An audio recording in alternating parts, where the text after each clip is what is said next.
중에서 특송을 하지 말아라 그러시는 하나님은 아니시니까 여러분들 중에서도 혹시 특송하실 그 감동이 오시면 순종하셔서 특송을 해주시기를 바랍니다.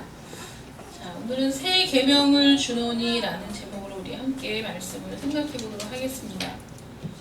지난주에도 우리가 함께 말씀을 나누었던 것처럼 주님의 계속된 권고에도 불구하고 식사가 끝나자마자 가룟 유다는 밖으로 나가버립니다. 자신의 길을 고집하면서 죄악의 길을 포기하지 않았죠. 그 밤에 회개할 기회를 저버리고 예수 그리스도를 팔아넘겼습니다. 이렇게 유다가 떠나고 난 뒤에 그가 나간 후에 예수께서 제자들과 함께 이제 대화를 나누시는 부분이 오늘 말씀입니다.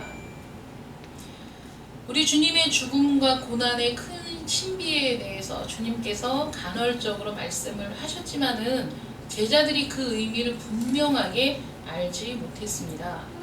또 그 일이 어떤 일인지조차도 예상하지 못했었죠.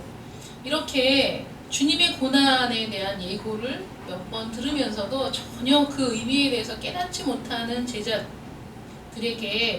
그 이해를 돕기 위해서 주님께서 지금 이 말씀을 하시는 겁니다. 예수님께서는 유다가 나간 직후에 이러한 대화를 시작하셨는데 왜 유다가 나가기 전까지는 이런 대화를 하지 않으셨을까?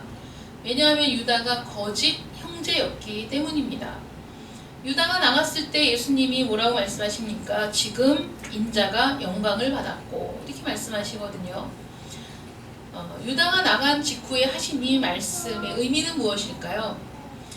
그 사랑의 식사의 자리에서 하나의 오점이 된 가룟 유다, 그들의 가족에 대해서 하나의 걸림돌이 되었던 그 유다가 거짓 형제로 발각이 되어서 이제 나가버렸고 하나님의 나라에서 버림을 당한 지금 이 시점이 우리 주님께 영광이 되었다는 겁니다.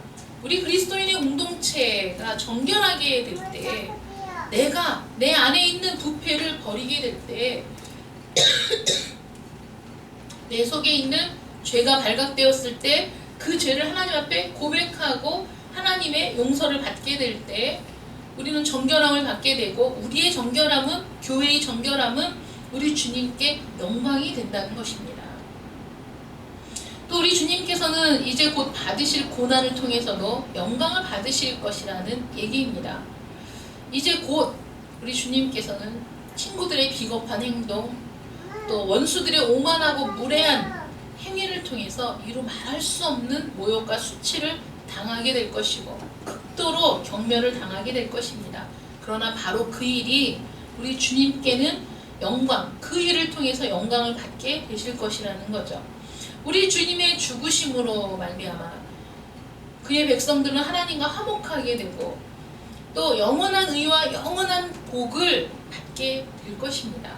이 영광스러운 구원의 사역을 통해서 우리 주님께서 영광을 받으신다는 것이죠.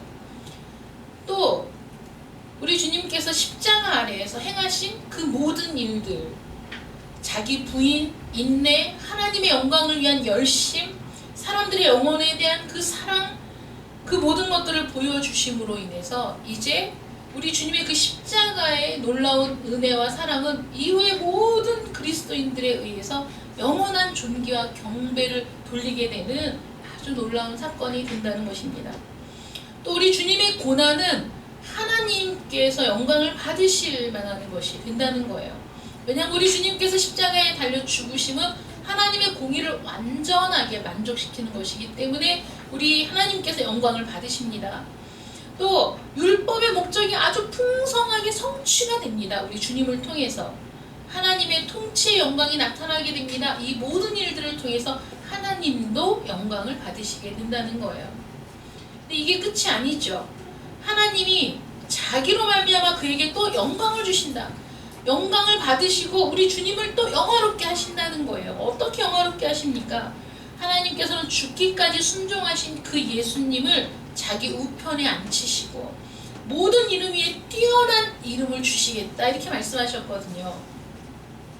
만일 하나님이 그로 말미암아 영광을 받으셨으면 하나님도 자기로 말미암아 그에게 영광을 주시리니 곧 주시리라 하신 그 말씀처럼 에베소서 1장 20절부터 22절 말씀 보시면 그의 능력이 그리스도 안에서 역사하사 죽은 자들 가운데서 다시 살리시고 하늘에서 자기의 오른편에 앉히사 모든 통치와 권세와 능력과 주권과 이 세상뿐 아니라 오는 세상에 일컫는 모든 이름 위에 뛰어나게 하시고 또 만물을 그의 발 아래에 복종하게 하시고 그를 만물 위에 교회의 머리로 삼으셨느니라.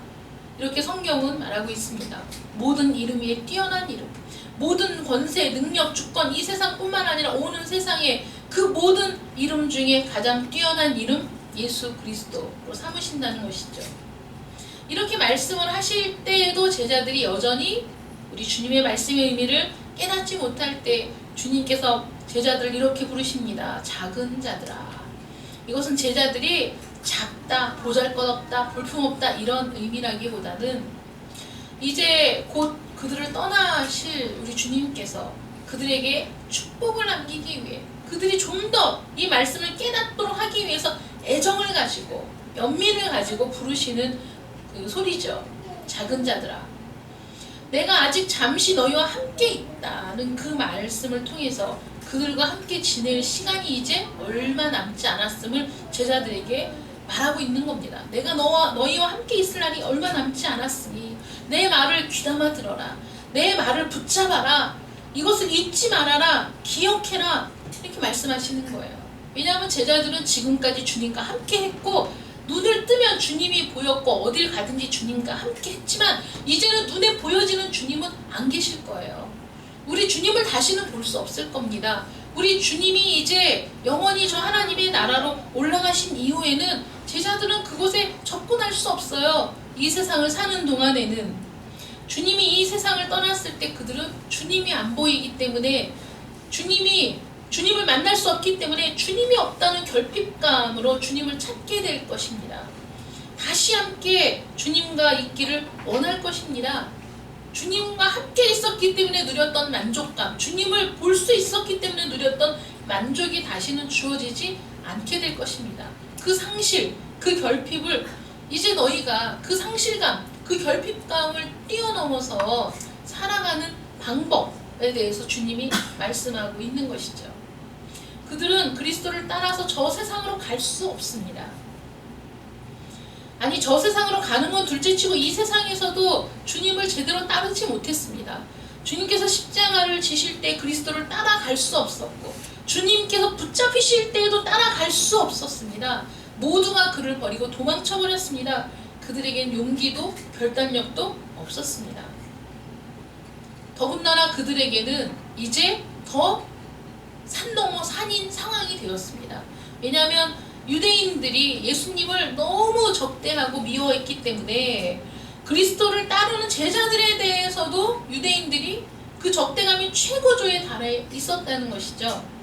유대인들로부터 주님을 향한 그 대우와 동일한 대우를 받게 될 위험에 처해 있다는 거예요.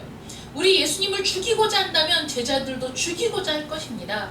우리 주님을 옥에 가두고자 한다면 그를 따르는 제자들 역시 동일한 그런 그 대우를 받게 될 상황이라는 거예요. 지금 이런 상황 속에서 너희가 어떻게 살아야 하느냐를 우리 주님께서 말씀하시고 있다는 것이죠. 자, 이런 상황이다. 비록 이 모든 일이 내가 영광을 받고 나로 인해 하나님이 영광을 받고 또 하나님이 나에게 영광을 주는 이런 영광스러운 일이라고 할지라도 남겨질 너희들이 감당해야 될, 남겨질 너희들이 인내해야 하고 참아야 할 그 상황에 대해서 우리 주님이 말씀하시는 것이죠. 그리고 내가 없을 때, 내가 눈에 보이지 않을 때, 이전과 같이 너희들과 함께 다니지 못하는 그 상황 속에서 너희가 어떻게 살아야 하느냐를 우리에게 말씀하시는 겁니다. 주님께서 어떻게 살라고 말씀하시는 겁니까? 형제 사랑을 통해서 서로 견고하게 세워주는 데 관심을 가져야 된다는 것입니다. 서로 사랑함으로 서로를 세워주고 서로 사랑함으로 서로 그것이 힘이 되고 서로를 사랑함으로 그것이 하나님의 자녀라는 것을 만천하에 알리는 그 일에 너희가 힘을 쏟아야 된다. 이렇게 말씀하시는 것이죠. 이 계명은 새 계명이다 이렇게 주님이 말씀하시는데, 우리의 영적인 질병을 치유하시고 우리에게 영원한 복을 주실 주님께서 그 복을 받을 자로 우리를 세워가기 위해서 이 말씀을 하시는 거라는 거예요. 주님의 명령이시죠. 왜 새 계명일까요, 여러분? 왜 새 계명입니까? 이 새 계명은 이전에 없었던 어떤 새로운 획기적인 계명이기 때문에 새 계명이라는 것이 아닙니다.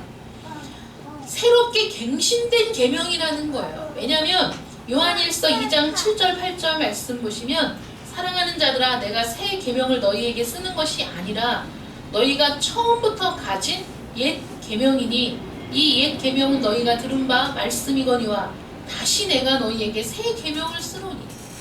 예전부터 주어졌던 계명. 여러분, 구약에도 이웃을 사랑하라는 말씀이 있습니다. 하나님을 사랑하고 이웃을 사랑하라는 이 두 가지 큰 명제는 구약에도 있었던 것입니다. 구약에 있었던, 예전부터 있었던 옛 계명인데 왜 주님은 새 계명이라고 말씀하시는 것일까? 모세율법의 두 번째로 큰 계명이지만은 유대 교회의 전승이 지속되면서 율법이 퇴색되고 율법의 의미가 변질되는 일들이 있지 않습니까? 이 상황, 예수님이 계신 상황에서 서기관과 바리새인들, 율법을 책임진 그들에게 우리 주님께서는 가차없이 화 있을진저 외식하는 바리새인, 서기관들아, 그들을 회칠한 무덤이라고 비난하셨거든요.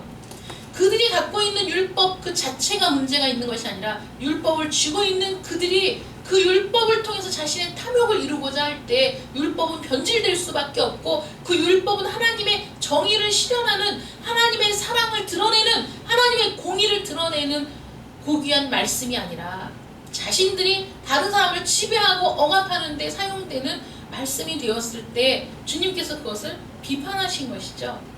그래서 우리 주님께서 새 계명이라는 것은 이미 있었던 말씀이지만 너희가 의미를 변질시키고 너희 입맛에 맞게 변질시킨 그것이 아니라 이제 그 의미를 새롭게 함으로 그 율법을 새롭게 우리에게 각인시켜 주시기 때문에 새롭게 갱신된 계명, 새 계명이라고 말씀하신 것이죠.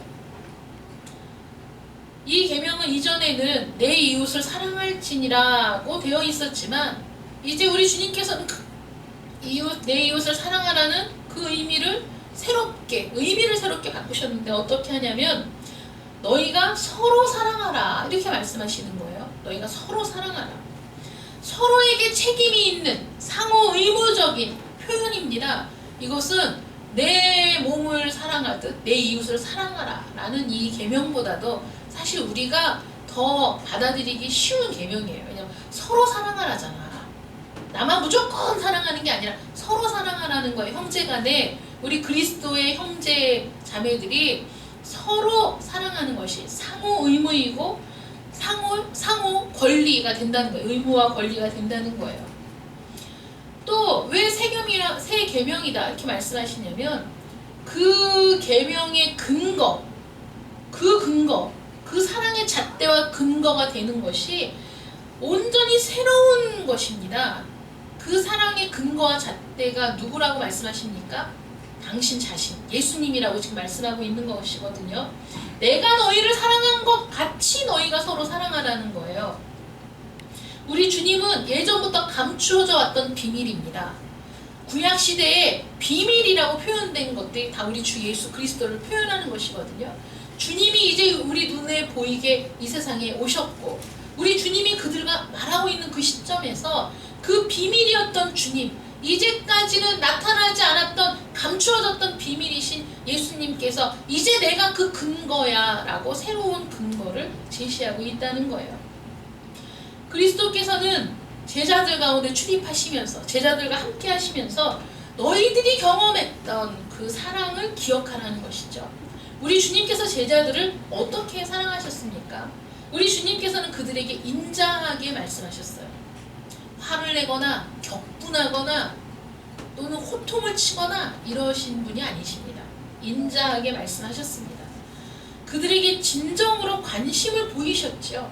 그들이 잘 되기를 바라셨습니다. 그들을 가르치고 권면하고 위로하셨습니다. 그들과 더불어서 또 그들을 위해서 기도하기를 쉬지 않으셨고, 제자들이 비난받을 때 그들을 옹호해 주셨습니다. 그들이 짓밟힐 때 그들의 편이 되어 주셨고, 우리 주님의 어머니나 자매나 형제보다도 더 소중한 나의 가족이라고 인정해 주셨습니다. 그리스도께서는 제자들이 잘못했을 때 책망하셨지만 그들의 실수를 비난하지 않으셨고 연민의 마음으로 품어주셨습니다. 또 그들을 용서하셨죠. 끝내는 그들의 발을 손수 닦아주신 주님이십니다. 우리 주님이 제자들에게 보여준 그 사랑은 이루 말할 수가 없는 것입니다. 제자들에게 그 부분을 얘기하는 거예요. 내가 너희를 어떻게 사랑했는지 생각해라. 내가 너희를 어떻게 사랑했는지 기억해라. 그리고 너희는 그 사랑을 본받아서 그런 사랑을 하라는 거예요. 주님이 사랑하신 것처럼 서로 사랑해야 된다는 거예요. 끝까지 사랑해야 된다는 것입니다. 주님께서는 이제 곧 우리는 알고 있지만 제자들은 지금 모르는 겁니다. 제자들은 주님이 십자가에 달려 죽으실 것을 예상치도 못하고 있는 상황이에요. 그러나 우리 주님이 이제 곧 행하시게 될 그 십자가의 죽음, 그것은 모든 제자들에 대한 특별한 사랑, 그들을 위해 목숨을 버리시는 사랑이었던 것이죠. 사람이 친구를 위하여 자기 목숨을 버리면 이보다 더 큰 사랑이 없다니. 그리스도께서는 이렇게 우리를 사랑하지 않으셨습니까? 그러므로 우리는 주님께서 우리를 사랑하신 것을 본받아서 서로 사랑해야 됩니다. 여러분, 너무나 사랑이라는 말이 많지만 우리 얼마 전에도 그 부분에 대해서 말씀을 나누었지만 사랑이라는 말이 정말 너무나 흔한 이 세상을 살지만 우리는 진정한 사랑에 목말라 하며 살고 있지 않습니까? 얼마 전에 섬마을에서 한 섬에서 정말 가슴 아픈 일이 일어났죠. 정말 그런 일이 있을 수 있을까라고 생각될 정도로 너무 가슴 아픈 일이고, 함께 생각할수록 너무 안타까운 그런 사건이 벌어졌습니다. 학부형과 마을 주민이 공모를 해서 초임 여교사를 성폭행하는 그 사건을 보면서 정말 그 사람들 죽일 놈들이다, 저 죽어 마땅한 놈들이다 비난하는 것으로 끝나서는 안 되고, 왜 그러한 악이, 정말 우리는 상상할 수 없는 그런 일들이 자행되는 것일까? 어떻게 공모까지 할 수 있을까? 어떻게 그런 범죄를 저지를 수 있을까? 자기 자식을 어떻게 보려고. 너무 안타까운 일이지만 여러분, 우리가 어떤 죄의 현상들을 직시할 때마다 그 죄가 어디 외부에서부터 유입되어서 외부에서부터 그 죄가 들어와서 죄를 짓는다고 생각하면 안 됩니다. 우리 속에 있는 부패된 신령 가운데, 우리 안에 있는 이 부패한 마음 속에서 죄악들이 일어나게 되는 겁니다. 그런 죄악들이 일어나는 것이 비단 그곳뿐이겠습니까? 이 세상 모든 곳에서 우리가 들으면 이해할 수 없고 도저히 사람의 행위라고 할 수 없는 죄악들이 일어나는 이유가 무엇입니까? 우리가 죄인이기 때문입니다. 이 죄는 우리 스스로 해결이 안 되는 거예요. 제가 말씀드렸죠. 어떤 사람이 이 더러운 세상, 내가 이 더러운 세상을 살기 때문에 나도 죄를 지을 수밖에 없어. 나는 이 세상을 떠나서 나는 내 마음을 지키고 살아야지 하고 산속에 들어가서 마음을 갈고 닦으며 살기 시작했어요. 어느 날 물을 마시러 걸어가다가 돌뿌리에 튀어서 빠당 하고 넘어졌습니다. 넘어진 순간에 자기 입에서 욕이 막 나오는 거예요. 이 사람이 어떻게 생각했습니까? 야, 더러운 것이 저 밖에 있는 것이 아니구나. 내 속에 있구나. 이 속에 있는 거예요. 우리가 해결할 수 없는 이 죄의 문제를 해결해 주시려고, 우리가 정말, 우리는 원하잖아요. 우리가 깨끗한 사람이기를, 거룩한 사람이기를, 우리가 온전한 사람이기를, 사람다운 사람이기를 우리가 원합니다. 온전한 사람, 사람다운 사람, 가치 있는 존엄성을 갖고 있는 그런 사람으로 살아갈 수 있기를 원하기 때문에 교육도 하는 것이고, 배우기도 하고, 문화 여러 가지 영역에서 우리가 발전을 꾀하는 것이 아니겠습니까? 그러나 이렇게 문화가, 문명이 발달한 이 현실에서도 끊임없이 이해할 수 없는 범죄가 일어나는 것이 문화의 탓입니까? 문명의 탓입니까? 아니라는 것이죠. 이 속에 있는 부패 속에서 나오게 되는 것이라는 거예요. 뭐 사람이 친구를 위해 자기 목숨을 버리면 이보다 더 큰 사랑이 없지만은 여러분 어떤 친구를 위해 우리가 죽어줍니까? 우리는 혹시 그럴 기회가 생긴다면 정말 훌륭한 사람, 착한 사람, 정말 이 세상에 꼭 필요한 사람을 위해서 죽고 싶을 텐데 우리 주님께서는 이 부패한 심령으로 수만 가지 죄악을 짓고 살아가는 우리를 위해서 우리 주님께서 죽어주셨다는 거예요. 그러므로 우리는 예수님께서 우리를 사랑하신 것을 본받아서 사랑해야 됩니다. 여러분 이 사랑은 주님의 명령입니다. 어떻게 사랑해야 될까요? 우리의 이 어그러진 심령, 부패한 심령으로 잘못된 사랑을 하는 사람인데 어떤 방법으로 우리가 사랑을 해야 되느냐? 첫 번째는 우리 서로에 대한 우리의 사랑은 자유로워야 되고 자원하는 것이어야 돼요. 억지로 어쩔 수 없어서 마지못해서 하는 건 사랑이 아닙니다. 자유와 자원하는 마음으로 사랑해야 됩니다. 그리고 우리의 사랑은 수고하고 대가를 치르는 것이어야 된다는 거예요. 저 사람이 나를 사랑할 때 나도 사랑하는 것처럼 느끼는 건 사랑이 아닙니다. 내가 다른 사람을 위해서, 형제들을 위해서 수고하고 대가를 치르는 것을 사랑이라고 불러야 된다는 거예요. 여러분 우리가 쾌적하게 하나님 앞에 예배를 드리기 위해서 땀 흘리며 바닥을 쓸고 닦는 그 봉사가 사랑입니다. 사랑하는 성도들을 위해서 우리가 함께 보다 좋은 환경에서 하나님 앞에 예배를 드리기를 원하는 그 마음으로 남들이 보지 않을 때 바닥을 쓸고 닦는 사람, 음식을 준비하는 이 모든 것들, 자원하는 마음으로 행해지는 것들도 사랑입니다. 수고와 대가를 지불합니다. 기꺼이. 사랑하기 때문이죠. 내가 높아지기 위해서가 아닙니다. 사랑하는 마음으로 해야 그것이 온전한 봉사와 헌신이 되는 것이죠. 그리고 이 사랑은 변함없이 오래 가는 것이어야 돼요. 여러분 우리 하나님의 사랑은 변함이 없는 사랑이거든요. 변치 않는 사랑, 영원한 사랑입니다. 우리도 그 사랑을 본받아서 변함없이 사랑할 수 있어야 돼요. 여러분 상대방이 잘할 때는 나도 사랑하고 상대방이 잘못할 때는 나도 딱 감정을 끊어버리고 이건 사랑이 아닙니다. 그리고 우리의 사랑은 이게 정말 중요한 건데 우리의 사랑은 서로의 영혼에 대한 사랑이어야 돼요. 이 영혼에 대한 사랑은요 우리가 교제를 하고 한 교회에서 만나서 우리가 함께 신앙생활을 하는 이 과정 속에서 인간적으로는 미울 때가 있고 인간적으로는 이해 못할 때가 있고 정말 저 사람이 교회를 나오는 것이 우리 교회의 만 가지 악이다라고 생각되는 사람도 있을 수가 있습니다.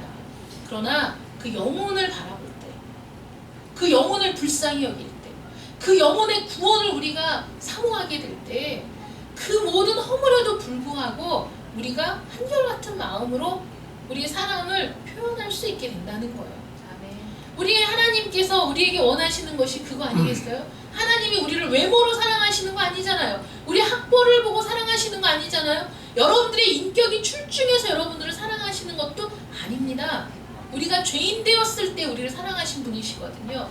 그러므로 우리가 그 사랑을 근거로 우리가 사랑하게 될 때 그 사람의 어떠함 때문에 우리가 사랑하는 것이 아니라 그 속에 있는 영혼을 바라보고 사랑할 수 있어야 된다는 거예요. 그래서 우리의 사랑은 특별한 겁니다. 성도의 사랑은 특별한 거예요. 그것 때문에 외적인 부분 때문에 사랑하는 것이 아닙니다. 내가 사랑할 만한 사람을 사랑하는 것은 당연한 일이고 칭찬받을 일이 아니라는 거예요. 내가 육신적으로 내 인간적인 생각으로 내가 사랑할 만한 사람 있지요. 내가 더 마음이 가는 사람도 분명히 있습니다. 왜 없겠어요? 사람인데. 더 마음이 가고 더 애정이 가고 더 관심이 가는 사람이 있지만 우리 주님께서 우리에게 원하시는 사랑은 그것을 뛰어넘는 사랑을 하기를 원하신다는 것이죠. 신약 초대교회 때에도 여러 가지 잡음이 있고 여러 가지 문제점들이 드러났습니다. 사람들이 아주 화려한 옷을 입고 잘 입고 교회 오면 상석에 앉으라고 하는 거예요. 아, 이리 오셔서 여기 앉으십시오. 정말 그 초라한 행색으로 교회에 들어오면 너는 저 발끝에 가서 앉아, 이렇게 얘기했다는 거예요. 사도들이 그래서 그것을 책망하잖아요. 너희 그러면 안 돼. 우리는 그리스도의 사랑 안에서 교제를 나누는 사람인데 외적인 화려함과 부함과 존귀를 가지고 또는 그 가난하고 어려운 형제들을 차별하거나 구별하거나 그것으로 너희의 대우가 달라지고 마음이 달라진다면 그건 하나님의 사랑이 아니라는 거예요. 우리는 세상의 모임이 아니지 않습니까? 우리는 하나님의 은혜를 받고 하나님의 사랑을 경험한 자들이 그 사랑을 충분히 표현해내는 사람으로 살아가야 할 책임이 있는 것입니다. 그러므로 우리는 영혼에 대한 사랑을 하는 자들로 부르심을 받았다는 것을 기억해야 됩니다. 외적인 조건, 외적인 어떤 그 모습들이 아닙니다. 그 사람 속에 있는 그 영혼. 겉으로는 정말 성질스럽고 입에서 나오는 말들이 사람 상처 주는 말들을 팍팍 하는 사람이라고 하더라도 여전히 그 속에서 하나님을 향한 갈망이 있는, 생명이 있는 사람임을 우리가 바라볼 때 그 영혼을 깊이 통찰하고 사랑할 수 있는 그런 사랑을 해야 된다는 겁니다. 마지막으로 그리스도께서 우리를 사랑하셨기 때문이라는 동기가 우리가 사랑하는 그 동기여야 된다는 거예요. 내가 어떤 사랑으로 사랑하느냐, 내 인간적인 감정 아니라고 말씀드렸죠. 내가 관심을 갖게 되는 사람, 자연스럽게 내 마음이 흘러가는 그 사람에 대한 사랑이 아니라고 말씀드렸죠. 나는 어떤 것 때문에 이런 사랑을 해야 되느냐, 우리 주님이 나를 사랑하신 그 사랑, 우리 주님이 나에게 보여준 내가 정말 감당할 수 없는 그 사랑, 내가 도저히 거부할 수 없어 내 마음속에 틀러 들어오는 그리스도의 사랑이 나에게 얼마나 큰 감격이고 기쁨이었는지를 경험한 그 사랑으로 서로를 사랑해야 된다는 것입니다. 서로에 대한 형제 사랑, 서로에 대한 이 형제의 사랑은 우리의 신앙 고백이 참되다는 것을 보여주는 증거가 된다는 거예요. 너희가 서로 사랑할 때 너희가 내 제자인 줄 알 것이다. 너희가 서로 사랑할 때 어떤 사랑? 그리스도의 사랑, 그 동기를 가지고 사랑할 때 너희가 고백하는 신앙이 참되다라고 인정을 받는다는 거예요.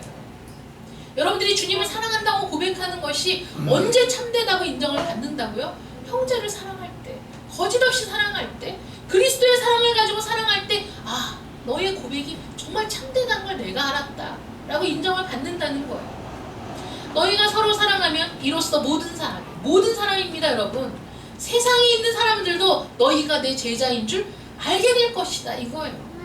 교회 안에서가 아니라 이 밖에 있는 사람들, 여러분 초대교회 때 그들이 얼마나 서로 사랑이 있는지 아십니까?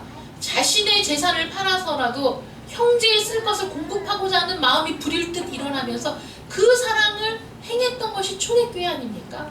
그들이 날마다 모여 시와 찬미와 신령한 노래로 하나님을 예배하는 모습들, 그들이 서로 뜨겁게 사랑하는 그 모습을 보고 믿지 않는 자들도 감동을 받았다는 거예요. 야, 어떻게 하면 저렇게 할 수 있지? 어떻게 하면 저런 사랑을 할 수 있을까? 나도 저 공동체에 들어가고 싶다. 그러한 인정을 받게 됐다는 거예요. 이것을 통해서 그리스도께서는 서로 사랑하는 그 모습을 통해서 그리스도께서는 아, 너희가 내 제자이구나 확인하신다는 거예요. 서로 사랑하는 이것을 통해서 세상이 아, 저 사람들은 그리스도의 제자들이구나 라고 확인할 수 있다는 거예요. 이것을 통해서 제자들은 자기 스스로 내가 그리스도의 참 제자임을 확신하게 된다는 것입니다. 우리 주님께서 서로 사랑하라, 내가 너희를 사랑한 것 같이 서로 사랑하라고 하신 그 말씀은 너희 안에는 그런 사랑이 없지만, 너희 안에는 그 사랑을 행할 능력이 없지만, 너희 안에 있는 그 없는 능력으로 사랑하라는 것이 아니라 내가 너희에게 부어준 사랑, 내가 너희에게 보여준 사랑, 내가 너희에게 감당할 수 없도록 쏟아부은 그 사랑을 너희가 안다면 너희는 당연히 서로 사랑하는 자들이 될 것이라고 말씀하신다는 거예요. 세상의 방식은 모든 사람이 각자 자기를 위해 살아가는 겁니다. 남을 사랑하는 것도 자기를 위한 사랑입니다. 여러분, 이 이기적인 사랑 때문에 상처받은 사람이 얼마나 많으냐고요.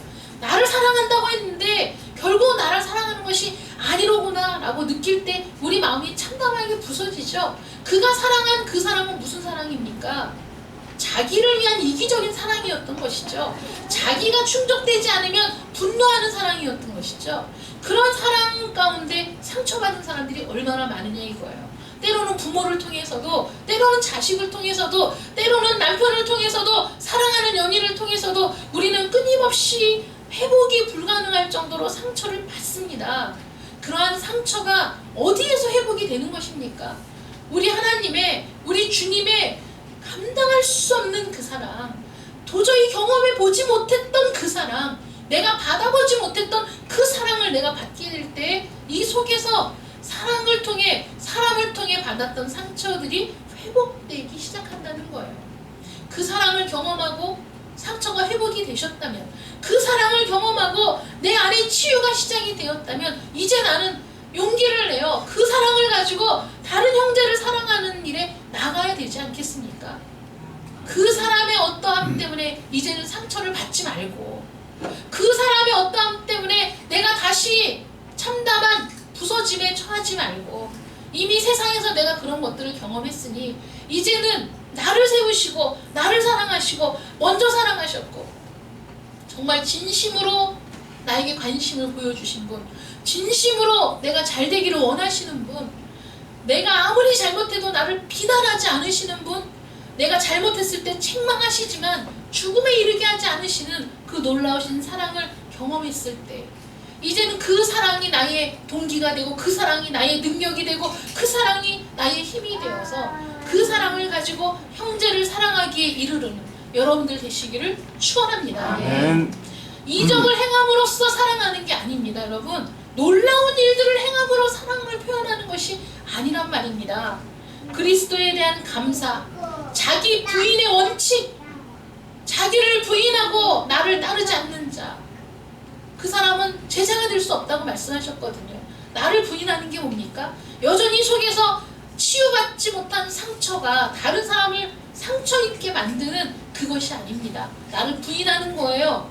내가 비록 고통 가운데 성장했다고 할지라도, 내가 비록 상처 투성이라고 할지라도 이제 내가 주님의 사랑으로 치유되기 시작했다면 이제 그 상처가 더 이상 나를 발목 잡지 못하도록, 그 모든 것들이 내가 다시 사랑하는 일에 방해를 하지 못하도록 나를 부인하고, 우리 주님에 대한 감사와 사랑이 내 안에 능력이 되어 그 사랑을 따라 너희가 서로 사랑하면, 우리가 서로 사랑하면 너희가 바로 나의 제자인 것을 모든 사람이 알리라 하신 그 말씀이 우리 오직 예수교회에서 이루어지기를 축원합니다.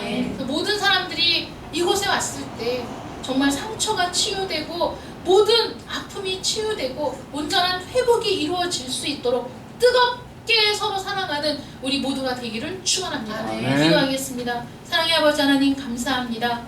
우리 주님께서 우리에게 서로 사랑하라 말씀하실 때 우리 주님께서는 충분히 우리에게 사랑을 보여주셨고, 충분히 우리에게 그 사랑이 어떤 것인지를 알게 하셨고 경험하게 하셨습니다. 예수님의 사랑, 저항할 수 없는, 거부할 수 없는, 항거할 수 없는 이 놀라운 사랑 앞에 우리는 무너졌고, 우리는 다시 일어서기 시작했고, 우리는 치유받기 시작했고, 우리는 회복되기 시작했습니다. 이제 우리가 다른 사람을 사랑해야 될 그 원인, 그 동기, 그 힘은 오직 주님의 사랑입니다. 이 사랑을 가지고 서로 사랑하기에 힘쓰는 저희들 되게 하여 주시옵시고, 이 사랑이 충만하게 나타나는 우리 오직 예수 교회 되게 하여 주시옵시며, 이 사랑 가운데 우리가 하나가 되어서 우리도 치유받고, 우리도 하나님의 복을 받고, 우리도 하나님의 놀라우신 은총 가운데 거하면서 이곳에 들어오는 수많은 사람들에게 그 사랑을 공급해 줄 수 있는 우리 모든 성도들이 되게 하여 주시옵소서. 예수님의 이름으로 기도드립니다. 아멘.